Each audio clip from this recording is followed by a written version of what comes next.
हवा तो बहुत बढ़िया लगे, बढ़िया, बहुत बढ़िया। अयो नहीं तो देखियो सूरज डूबा वाला छै, लेकिन गर्मी से सब एकदम परेशान छै मिथिला में। आ देख लियो बुजुर्ग सब गोटे वृद्धावस्था में छथिन, आ सब गोटे मंदिर लग में महादेव मंदिर के आगा में बैस क संध्या काल कनी हवा ल रहल छथिन। जे होइ छै एतऽ सब बात हेतै, जे हेतै से कुशल हेतै। बाबा के दरबार छै, हुनकर महिमा तो जानते छियै, अगम अपार छै। हर हर महादेव।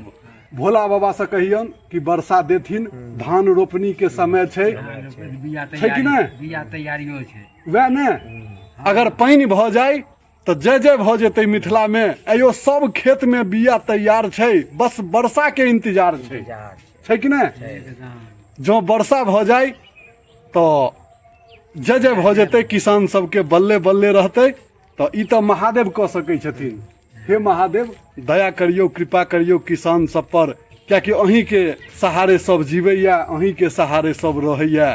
ओना ककर मजाल छै तो अपना लेल अपने किछु कऽ सकैया, छै कि नहीं? तो धन्यवाद विशेष अगला वीडियो में।